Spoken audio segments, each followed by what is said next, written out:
ஜனவரி 22 வியாழக்கிழமை. இருதயத்தின் கவலை. மனுஷனுடைய இருதயத்தில் உள்ள கவலை அதை ஒடுக்கும், நல்வார்த்தையோ அதை மகிழ்ச்சியாக்கும். நீதிமொழிகள் 12:25.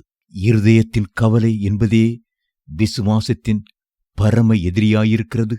கவலையும் விசுவாசமும் போராடி ஒன்றையொன்று மேற்கொள்ள முயற்சிக்கின்றன. சீஷர்கள் கவலைப்பட்டு இருதயம் கலங்கியிருந்த வேளையில் ஆண்டவர் அவர்களை அன்போடு தேற்றி, உங்கள் இருதயம் கலங்காதிருப்பதாக தேவனிடத்தில் விசுவாசமாயிருங்கள், என்னிடத்திலும் விசுவாசமாயிருங்கள், யோவான் 14:1 என்றார். ஆம், கவலைக்கு மாற்று மருந்து விசுவாசம்தான். கர்த்தருடைய வாக்குத்தத்த வசனங்களை விசுவாசத்தோடு மீண்டும் மீண்டும் அறிக்கை செய்தால் இருதயத்தின் கவலை உங்களை விட்டு பறந்தோடி போகும். கவலைகள் உங்களை விட்டு நீங்குவதற்கு முதலாவதாக நீங்கள் அவைகளை தேவனுக்கு தெரியப்படுத்த வேண்டும். இரண்டாவதாக கவலைகளையும் பாரங்களையும் அவர் பாதத்தில் வைத்துவிட வேண்டும். இதை குறித்து வேதம் சொல்லுகிற 4 வசனங்கள் உண்டு.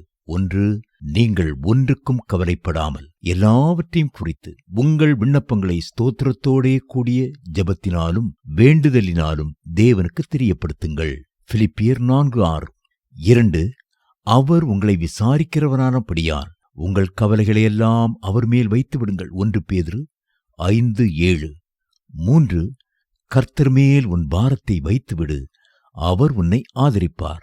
நீதிமானை ஒருபோதும் தள்ளாட ஒட்டார். சங்கீதம் 55:22.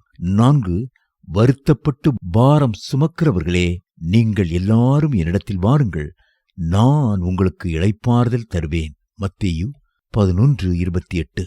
உதாரணமாக, உங்களுடைய மகளின் திருமணத்தை நடத்தி முடிக்க 1,00,000 ரூபாய் தேவை என வைத்துக் கொள்வோம். உங்களிடம் 1000 ரூபாய் கூட இல்லை.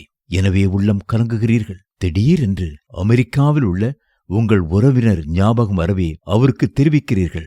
அவர் அதை கேட்டதும் சந்தோஷப்பட்டு உங்கள் மகளுடைய திருமணச் செலவை தானே பொறுப்பெடுத்துக் கொள்கிறேன் என்று சொல்வாராகில் உங்கள் கலக்கம் அகன்றுவிடும். காரணம், உங்கள் நம்பிக்கையை உறவினர் மேல் வைத்திருக்கிறீர்கள்.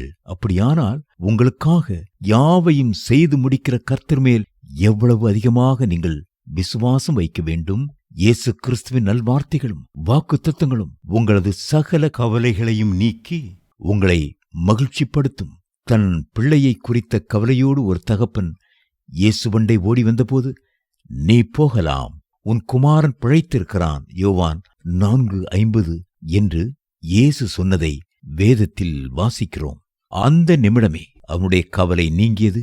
நம்பிக்கையோடு வீட்டுக்கு வந்தான். கர்த்தர் சொன்னபடியே அந்த நாளிகையிலே மகன் பிழைத்திருக்கிறதை கண்டான். தேவ பிள்ளைகளே, கவலைகள் உங்களை தாக்கும்போது அருமை இரட்சகரின் அன்பு வார்த்தைகள் உங்களை ஆறுதல் படுத்தி தேர்தல் படுத்தும்.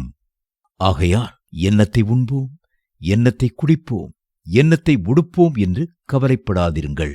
இவைகளையெல்லாம் அஞ்ஞானிகள் நாடி தேடுகிறார்கள்.